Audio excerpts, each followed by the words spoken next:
Okay, guys, we're going to do a mic chat test. So I'm going to start with you, Dr. Quash, just to make sure your mic's working. Dr. Quash, can you hear me and can you do a mic test?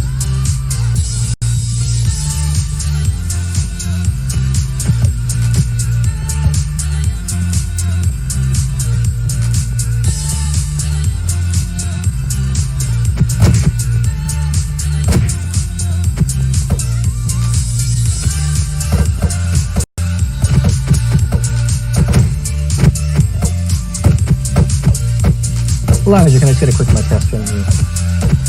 Hello, hello, hello. Great, that works.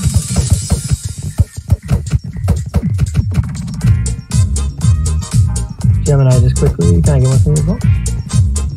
Hello, everyone. I'm excited. Here we go.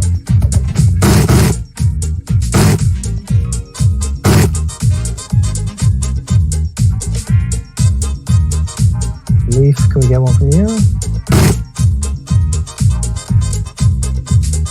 Hello. Great, great. Mia, can I get one from you? Hi everyone. Can't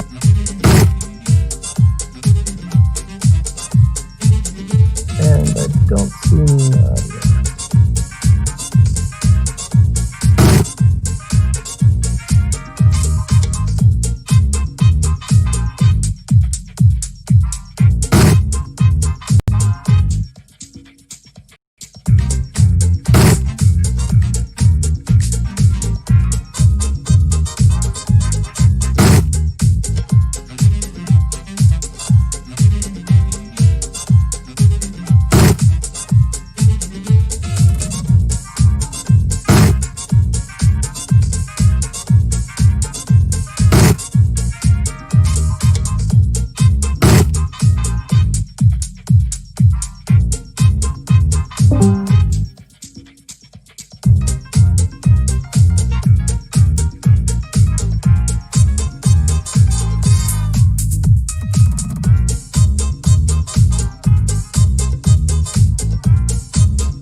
Hi.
Hey guys, we're starting now. Keep looking around and come on over to the atrium.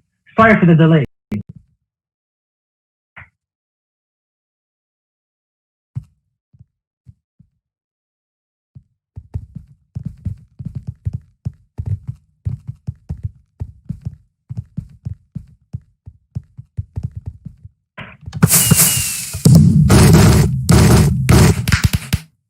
Hey, everyone, we're getting started.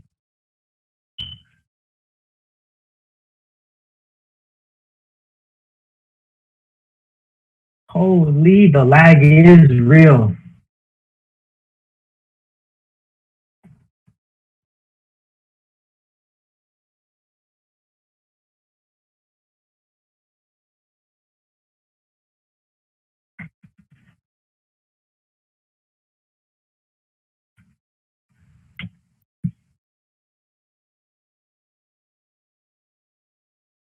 Okay, we're having some server technical difficulties.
How many people are in?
Okay, everyone, we're starting. In this world, you can watch our live show right here in the studio, and you can use the green elevators behind me to visit different floors. Each floor has a teleporter that will take you to one of our build challenges and our parkour course. By the way, for all of you who didn't already know this, the name's Elijah Sandyford. I'm a CBC Kids News contributor, and I'm super excited to introduce my co-host. Gemini Tate, come on out. Hello, everyone. Hey, Elijah. I'm so excited to be here. Look at all these people. Wow. You are all in for such a treat today. Here comes the CBC Kids News Back to School check-in. Before we start, can we take a second to look around at this place? Isn't it sick? What do you think, Tate? Oh my gosh, it's amazing. The builders did such a good job. I've been really looking forward to this, and you're probably wondering what you can do while you're watching the show. First of all, here are hidden floor panels that control the stage lights. And we want to see who's got the sharpest eye. You guys find them?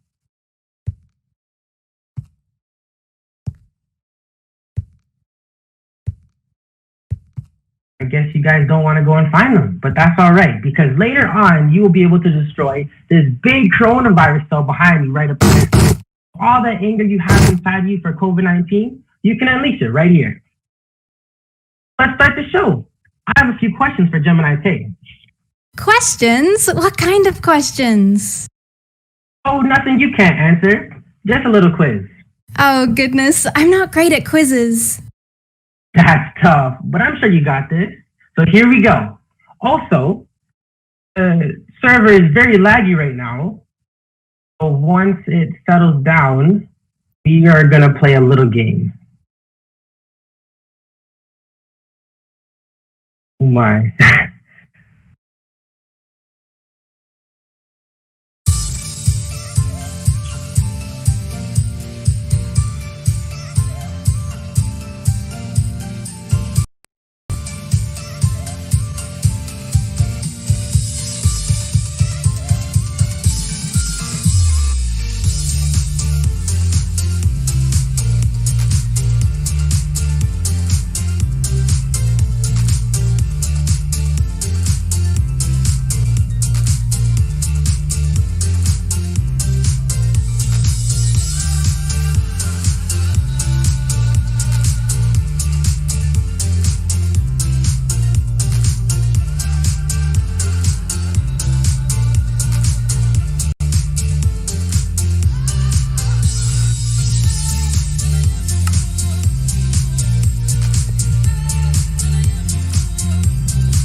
Okay, everyone. We're very sorry for the delay, but we're going to get started shortly.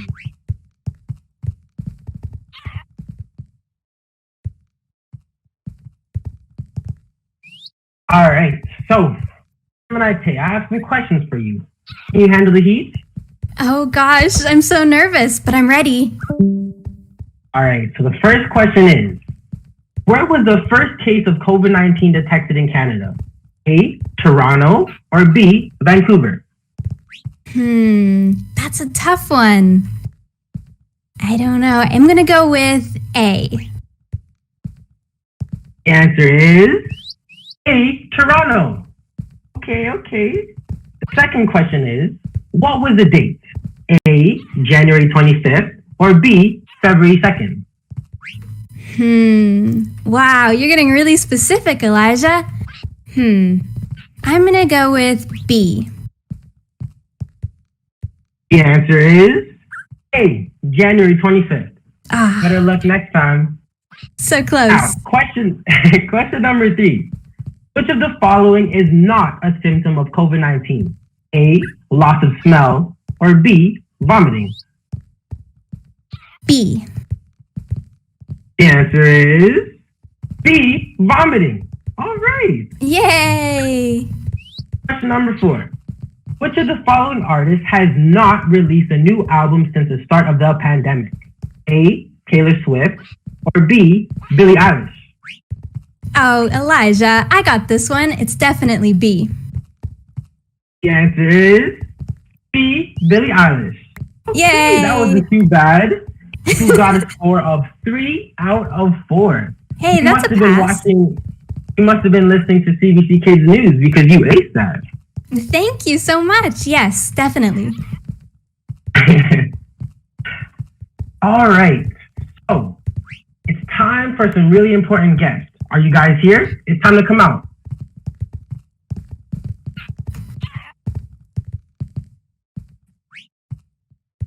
Our 2 guests are Nadia and Mia.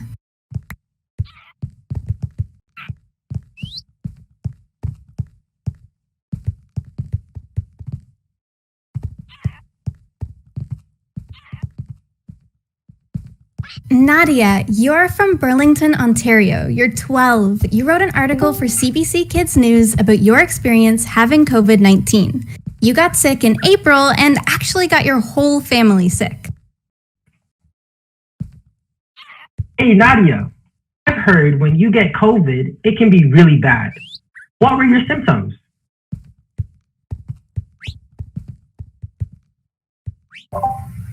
Hi, thank you, Elijah and Gemini.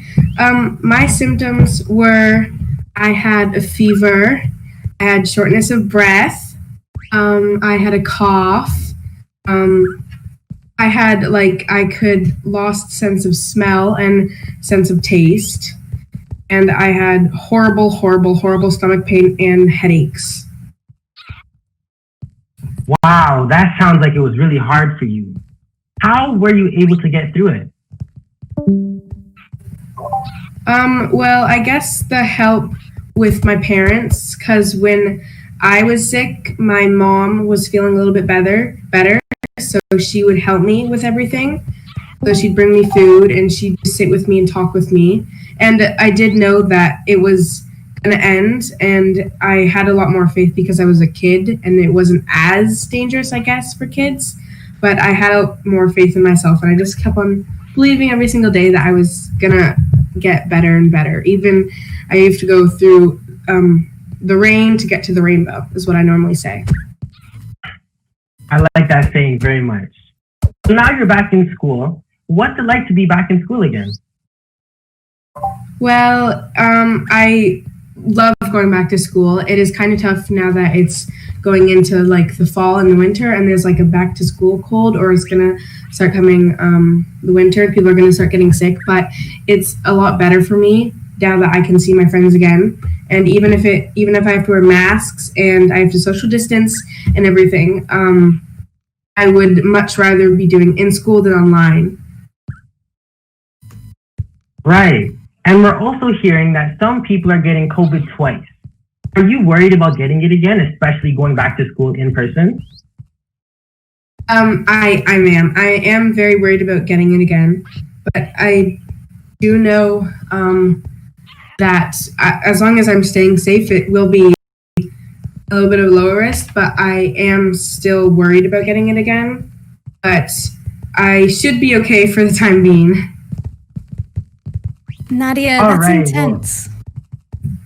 So many kids wanted to know what it was like to have COVID, and it sounds awful. Thank you for sharing that. Our next guest is Mia, who's from Abbotsford, BC. Mia, you're 16 and you're going to school in person and online. You also have an Instagram account called Mental Health for Youth, where you offer mental health advice to kids. Okay, Mia. What's it like going back to school during the pandemic? Hi, everyone. I think going back to school has been kind of a weird transition. We used to be fully online, but now it's kind of 50-50 to be at school and online. It's a strange transition, but I am really happy that I am safe enough to go see my friends and to have an in-person kind of regular learning again. So I'm pretty thankful that we were able to make it work this year.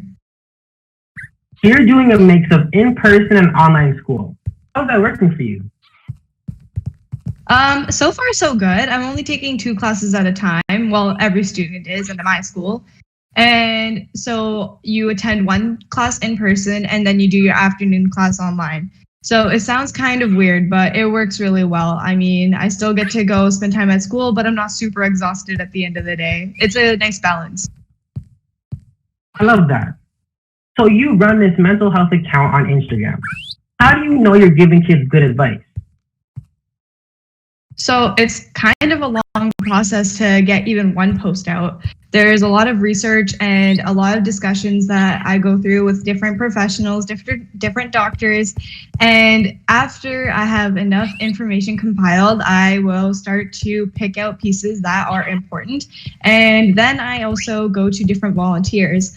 Kids or other people that have to give me their input will also talk about what they think is important to them. And at the end, it's proofed again by more and more people until it's finally ready to, kind of design for Instagram and post. You sound like the expert. Sorry about that. So what's the number 1 piece of advice for kids to maintain a good mental health? I think that communication is really key.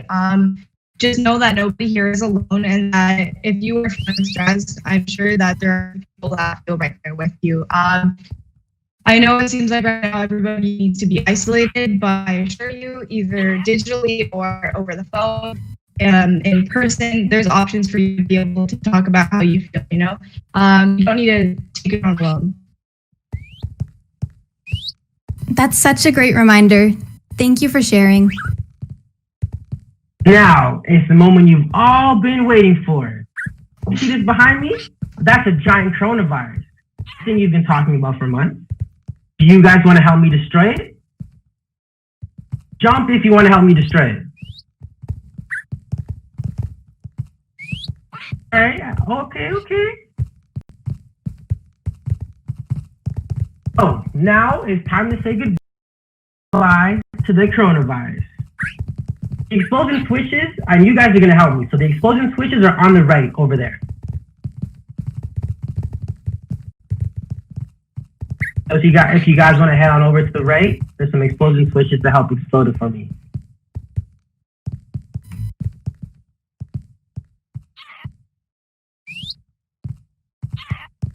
All right, everyone flick them on the count of 3.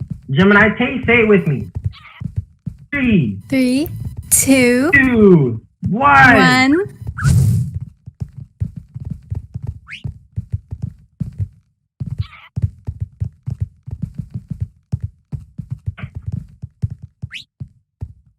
Oh, there we go.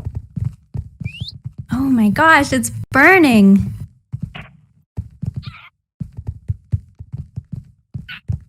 Goodbye, coronavirus.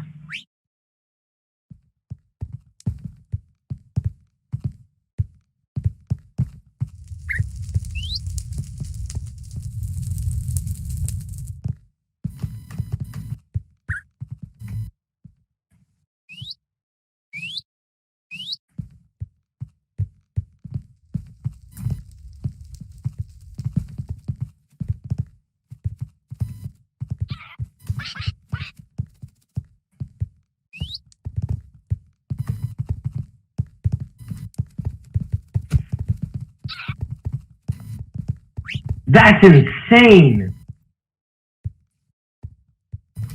Hey, Elijah, What's up?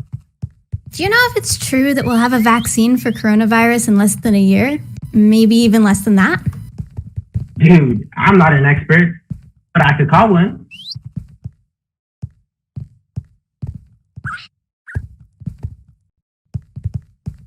Ring, ring, ring. Dr. Caroline Quatch, it's time to come out.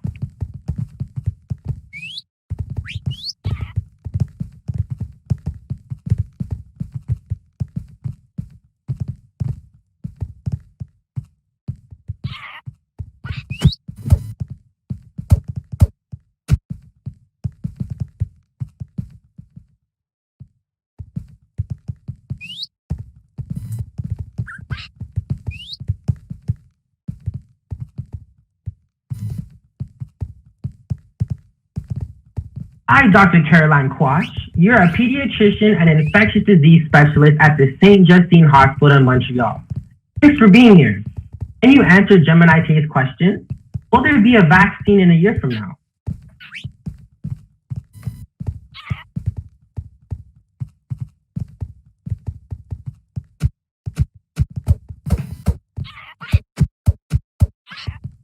Dr. Quach, are you there? We can't hear you.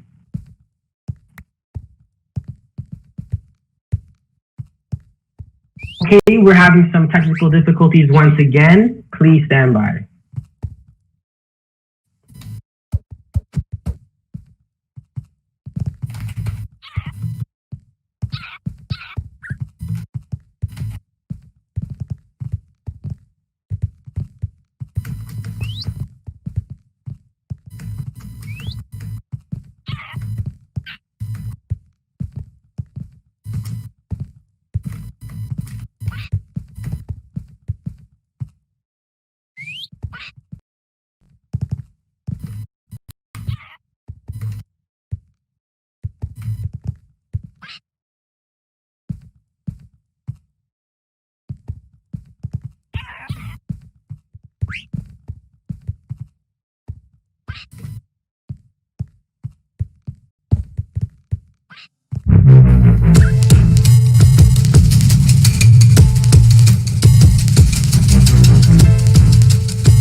It'll be a couple more seconds, everyone. We're almost done.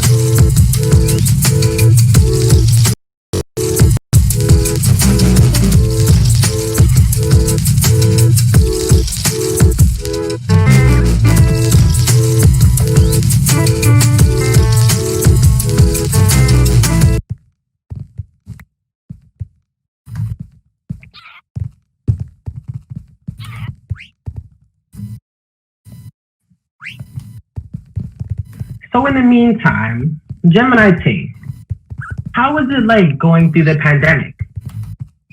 What have you been up to recently? Well, Elijah, it was definitely a little bit stressful. It was really surreal for me the day that we got the call that we couldn't go back into schools. Do you remember that? All the way back at the beginning of the year when they finally had to call it off? I do, all the way back in March.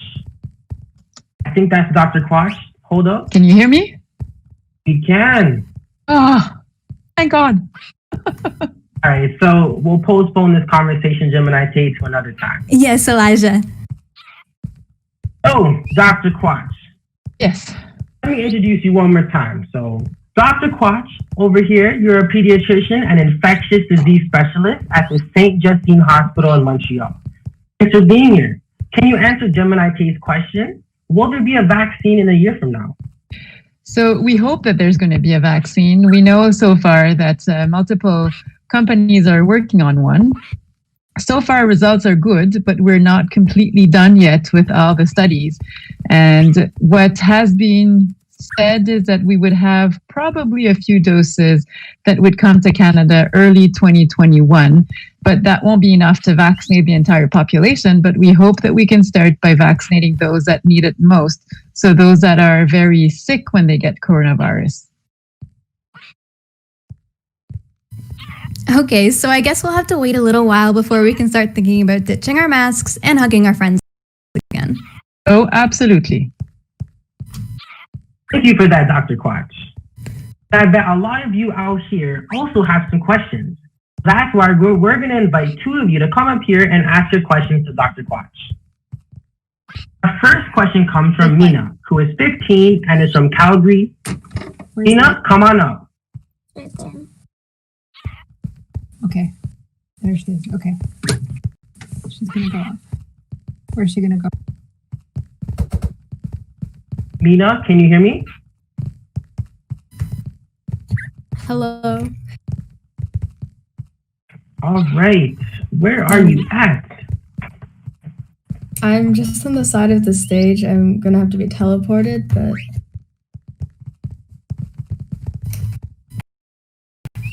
All right. Hopefully we can have somebody do that. Well, I can see her. all right, there we go. Oh, there you are. Okay. So would you like to ask your question to Dr. Quach? For sure. So my question about COVID-19 is, because it's starting to get colder and the flu season is coming, how can we know the difference between COVID-19 symptoms, flu symptoms, and just the common cold to know if we are safe to go to school or not? Yeah, that's a great question, Nina. In fact, it's very hard to differentiate between COVID-19 and other colds and flu. I think the main difference is that COVID-19 usually doesn't have just a runny nose. So if you have a runny nose, it usually comes with sore throat, fever, headache, but just a runny nose on itself is usually not that. So what we usually ask children and parents to do is, if you have first symptoms of a cold, you wait out to see if there's a second symptom that comes along. And if you do, then you have no choice but to get tested.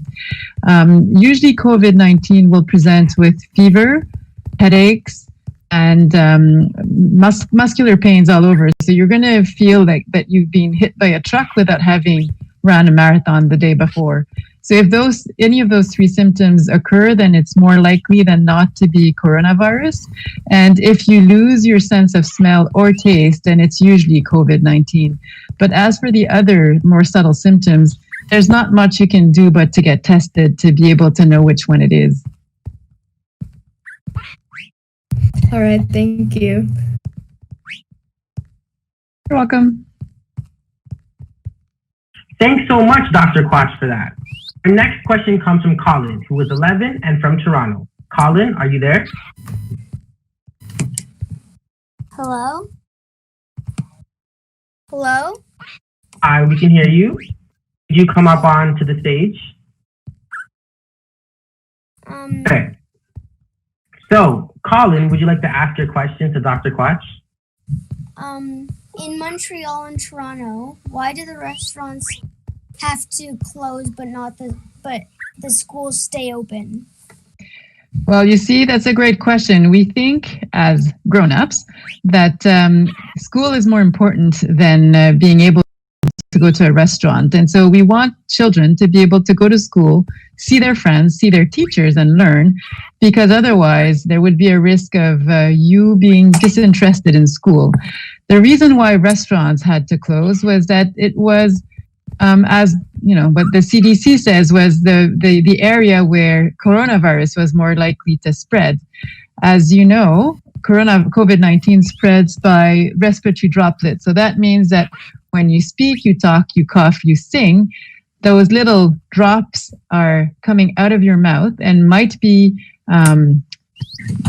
might have viruses in them. And those little droplets might fly away to other people. And when you are sitting at a table with people that are not from your direct household, then you could get infected or infect someone else. And that's why people decided to close restaurants. But it was very important for all of us that children be able to go to school, because that's what you have to do, and that's where you are going to learn much more than sitting in your house learning through a virtual computer or iPad. Okay. Thank you. Thanks again, Dr. Quach. And once again, I'm so sorry for all the delays, but thanks for coming out and spreading your knowledge. Thank you very much. Well, that's the end of our live event. But the good news is that this Minecraft world lives on. Okay, everyone, take the elevator and go to the build challenges. See if you can beat our parkour coach. It's super hard. And don't forget to explore our celebrity path. Find guest celebrities who have messages for you. They're off the rainbow path. I can't wait to see what you guys build. Gemini Tay and I are going to come and join you guys shortly. Actually, you guys can go and check out my emoji in the face of the face mask in the field of emojis. The challenge is on, and don't forget, you can come back tomorrow from 10 to 4 Eastern and Monday, same time, same place. Gemini Tay and Elijah Sandyford, remember the name. Peace.